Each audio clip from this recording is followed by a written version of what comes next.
Hey, thanks for coming to 1500ESPN.com or YouTube or wherever you're consuming this Vikes Insight video. His name's Matthew Coller, and my name is Derek Wetmore, and we're going to drop some bombs on you, some knowledge bombs today. Yeah. Oh, yeah. That was our plan. Right. I thought that's what we talked about, was the knowledge bombs, bomb dropping. Yeah, sure. The three knowledge bombs that we're going to drop, Blair Walsh is still a member of the Minnesota Vikings. We're going to talk about the Washington matchup this week and how the Vikings could maybe end their 3-game losing streak. Lastly, we're going to talk about the West Coast offense and how Pat Shurmur might change the game. Knowledge bombs. Well, like the matchup was kind of all one. It was like knowledge bomb 2 and 2B. See? Carry on. Blair Walsh is still a member of the Minnesota Vikings after missing some kicks and basically coming out like he's got some shaky confidence. The Vikings are showing confidence in him, doubling down on their kicking plan after trying out a handful of kickers. So maybe that's not confidence. To be debated. I don't think that's showing a whole lot of confidence. It did seem, though, that Mike Zimmer wanted to say, oh, yes, I'm very confident in him. Yes. After they tried out a bunch of kickers and didn't like any of them. So confident that we'll try to replace him, and when we can't find somebody to do that, we'll stick with him. Matthew, do you think they're making the right choice with Blair Walsh? I have no idea if they're making the right choice because I think kicking is just so unpredictable. We sit here and write the narrative and tell everyone that he's a head case and he's got all these problems and that he's going to blow it when it comes to a big moment. But really, none of us have any idea if that is the truth or not. I mean, he did not react well after the game, sort of questioning the media. Why do you guys always ask me the same questions? Well, because you missed the kicks and that's how it works. But I mean, everybody else has to answer questions when they make mistakes, when a tackle doesn't block someone. Not that we've seen any of that this year. But, I mean, when you miss a kick, you've got to answer for it. That's kind of how this whole game goes. So then that makes it easier for all of us to say, oh, yeah, this guy's, right? But we don't know that at all. I mean, for his career, 84% field goal kicker. You lean probably on that number. I know there's a lot of frustration within the team because they feel like they should have beat the Lions. Yeah. He didn't do the kickoff right. The week before, he didn't tackle a guy, or 2 weeks before on a kickoff return. I mean, it's been a bad stretch here for Blair Walsh. But that doesn't mean that he's just going to forget entirely how to kick. At the end of the day, the guy is a tremendously talented kicker. Sure. I'll say devil's advocate here. 84%, I get it. That's the number for his career. What's concerning, I think, if you're the Vikings, is that he's missing extra points, which you should hit 100%, or at least very close to 100%, especially indoors. And he's coming off a season in which he probably cost the Vikings a chance to go into the next round of the playoffs. You hit that kick. I get it that there were other people you could blame for that game, Adrian Peterson being one of them. But you lose to the Seahawks in short because Blair Walsh missed a kick that he's got to hit from 27 yards. I think it's the fact that those things are back-to-back that has people, Vikings fans especially, screaming at their TVs every time he goes to kick. Yeah, and trying to figure out whether a guy is a choker or not is one of the hardest things and most interesting to talk about in sports.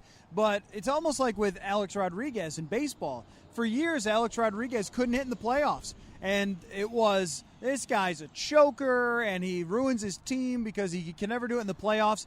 And then 2009 comes around, and he has an amazing World Series, and the Yankees win, and then it's, well, guess that didn't exist. I mean, the same thing with Peyton Manning when he wins the Super Bowl. He was the guy that was supposedly not good in the playoffs and all that sort of thing, and then he wins the Super Bowl against the Bears. It's like, well, all right, who's the next guy that we can call a choker? I'm not saying that there's nothing to it, because even myself, I turned to Judd and said, Judd Zolgad, in the press box when he took the extra point, like the guy just looks like he's not very confident out there. Yeah. But I'm saying that from the press box. Right. I mean, we're all sort of watching on TV or at the game, and it's really hard to say whether there's something irreparable there that has gone wrong or whether he could just get it together all of a sudden, and this was just a small sample size and a couple of misses. I think it's going to be a stressful situation for the Vikings the rest of the way, even if he hits every kick. Oh, I agree. I think the biggest problem with having him here, especially if he misses another one, is that other players will feel like he should have been gone. Sure. And every player, and I asked Kirk Cousins this today in a conference call, I said, Kirk, when Dustin Hopkins missed the kick in London, how did you deal with that in the locker room? And but that was an awkward question and answer. No, not really. Okay. No, he said, because he probably had to answer it after that game. And, Sure. And he said, hey, look, there were 4 or 5 different things that I could have done in that game that I could have done in that game, or our tackles or our safeties or whatever, that we could have won instead. Sure. They don't really believe that. I mean, I'm sorry, they don't really believe that. Yeah. They think that it's the kicker's fault because it's an easy kick and it's made 90% of the time or more, and you should just make it, and if we lose because of you, you blew it. We won and you blew it. And I think they're okay to think that because of just like the weird nature of football and how it works, that so much rests on this little 160-pound guy. I mean, it's just a weird thing, right? Yeah. There's no other sport that is like it at all. But that's so when they say that, oh, yeah, well, he made a mistake. We all make mistakes.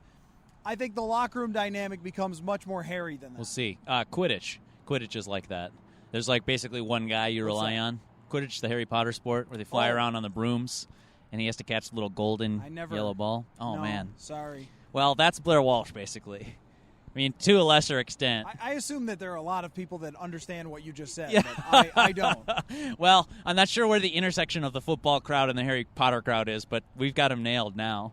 I'll just fast forward, though, and look at the Washington matchup because, everybody wants to talk about Jordan Reed, how he's going to be a matchup difficulty, and especially if the Vikings have to go with Mackenzie Alexander as their nickel guy because Captain Munderland can't play. We'll see. We'll see where that's at. It's Wednesday here, too early to call.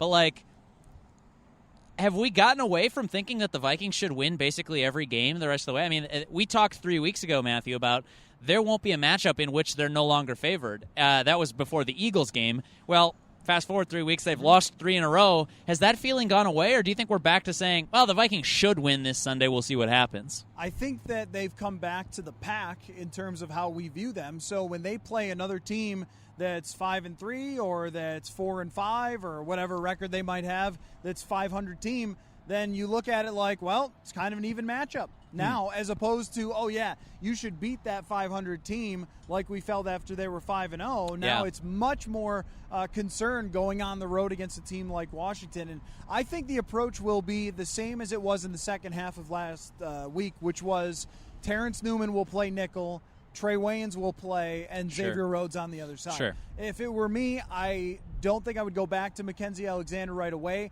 I do think that Mackenzie Alexander has a lot of talent, and that when Terrence Newman does retire in 2064, at the age of 190, when Terrence Newman does retire, that Mackenzie Alexander will be well seasoned and ready. But it was pretty clear that Anquan Bolden, the 36-year-old vet, knew how to work the rookie. Yeah, bad matchup for him too.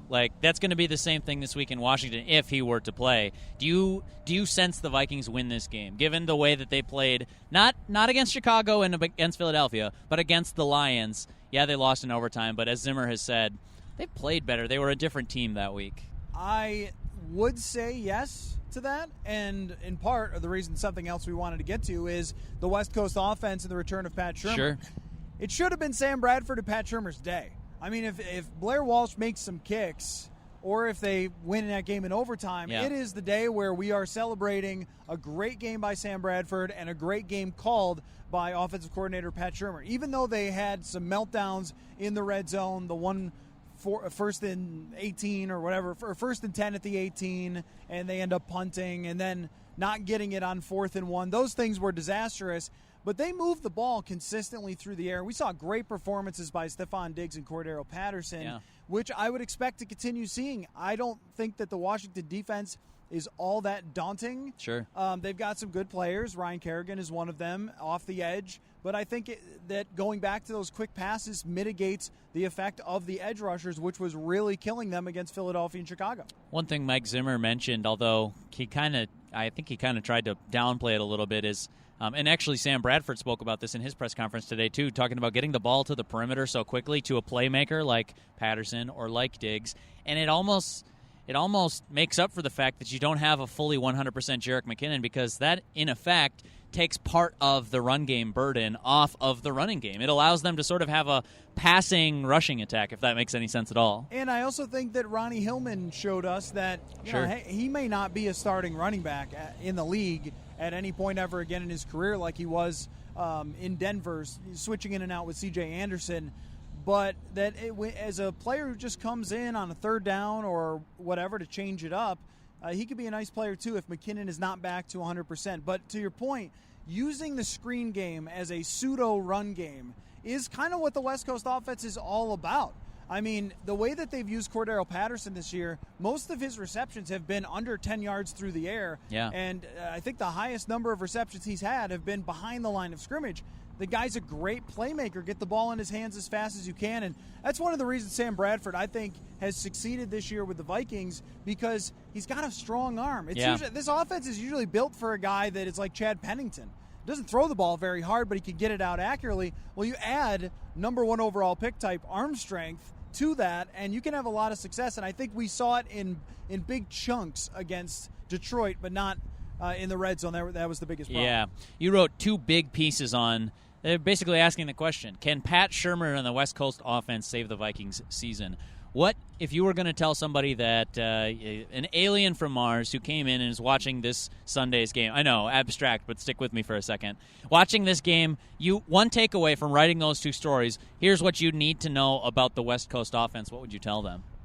Well, short passes, fast, get it out, save your quarterback. I mean, We've seen against Philadelphia and against Chicago how much Sam Bradford got beat up. And the West Coast offense, the one thing it does is protect the quarterback. Only sacked twice last week, got the ball out fast. There were protection problems, but they just didn't matter because he was getting the ball to Stephon Diggs in 2 seconds or less. And we've referenced the number, I feel like, all year long, but there was a huge improvement in terms of Sam Bradford getting the ball out fast. So if I was telling someone that I didn't need to go through my big articles, which you can, you can read them at 1500ESPN.com. You can. But you will learn a lot about the West Coast offense. I interviewed an offensive coordinator from Wyoming that has connections going back to Pat Shurmur in the early 2000s. But the main concept is that your quarterback always has a short option to drop the ball off to, and the Vikings have playmakers to make it work. I think you'll see that on Sunday. That's my bold prediction. How about that? It's not bold at all. Really going out on a limb. I think they'll play football Sunday in multiple cities. Yep. Bold. Yeah. And that's bold predictions. We should get that segment sponsored. Football. Yeah. Quidditch. I think that would have worked, too. Anything else? No. He's Matthew Coller. I'm Derek Wetmore. For Quidditch and the Vikings and West Coast offense and Blair Walsh and Pat Shurmur and all you could possibly think of, and the Vikings ship. Check back to Vikes Insight next week. Still here. We're still doing videos. 1500 ESPN Twin Cities. We've got to cast off ourselves. Bye. Bye.